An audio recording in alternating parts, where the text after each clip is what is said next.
কথা বলবো বিএনপির কেন্দ্রীয় লিডারদেরকে কিছু কানে দেওয়ার জন্য। ওনারা কথা শুনেন নাকি শুনেন না, বুঝেন নাকি বুঝেন না সেটা জানি না, কিন্তু আমরা তাদের কানে দিতেই থাকব, কারণ আমরা জনগণের কথা বলি। জনগণ যা বুঝে, জনগণ যা দেখে, জনগণ যা শুনে, জনগণ সেই মতামত গ্রহণ করে এবং আমরা সেটাই বলি। এবং আজকে আমি বিএনপির কেন্দ্রীয় নেতাদেরকে সেভাবেই বলতে চাচ্ছি, আপনারা কেন জেলা থানার নেতাদেরকে কোনোভাবেই থামাতে পারছেন না? আপনাদের তো দায়িত্ব তাদেরকে নিয়ন্ত্রণ করা, তাদের অপকর্ম থামানো। সিলেট জেলার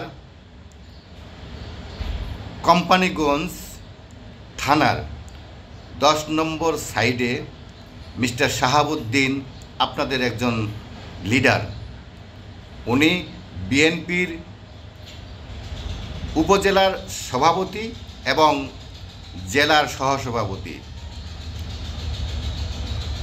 আওয়ামী লীগ সরকার পতনের পর 150 একর জমি দখলে নিয়েছেন এবং বিভিন্ন পাথর সাইডে ভাড়া দিয়েছেন, আর এই ভাড়া দিয়ে লক্ষ লক্ষ টাকা ইনকাম করছেন বর্তমানে। উনি যে এখানেই এই গত 5 আগস্টের পরেই করেছেন তা কিন্তু নয়, তার আগেও করেছেন।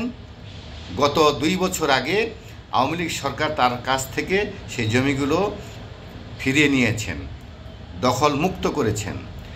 কিন্তু আওয়ামী লীগ সরকার যখন চলে গিয়েছিল তারপর থেকে উনি আবার উগ্র মুক্তি ধারণ করেছেন এবং এই 150 একর জমি উনি আবার দখলে নিয়েছেন।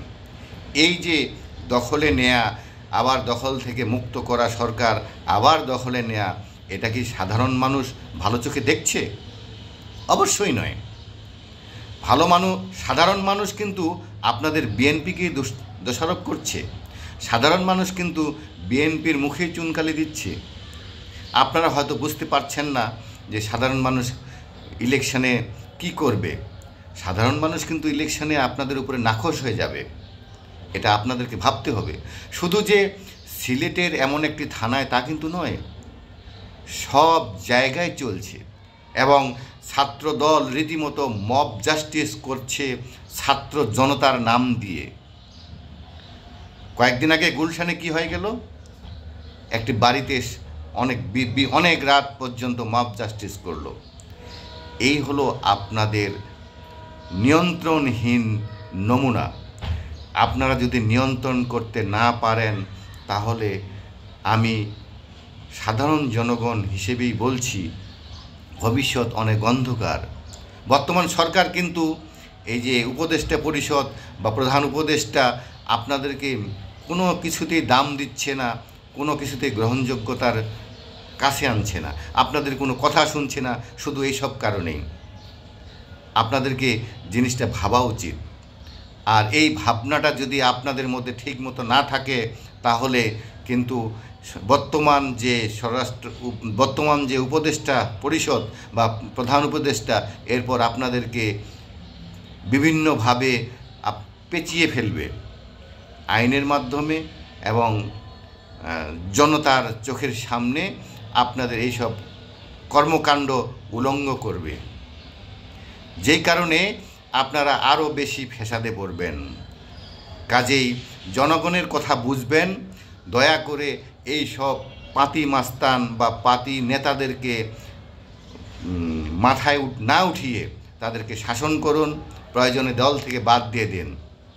দেখবেন আপনাদের মতো ঐতিহ্যবাহী দল, আপনাদের যে এই দলের যে সুনাম এটা অক্ষত থাকবে এবং সাধারণ জনগণ অবশ্যই অনেক অনেক বেশি সাপোর্ট করবে। যে কারণেই যেভাবে হোক আপনারা নিয়ন্ত্রণ করুন, নিয়ন্ত্রণ করে জনগণের কাছে ভালো থাকুন, এটাই আমার এবং জনগণের কামনা।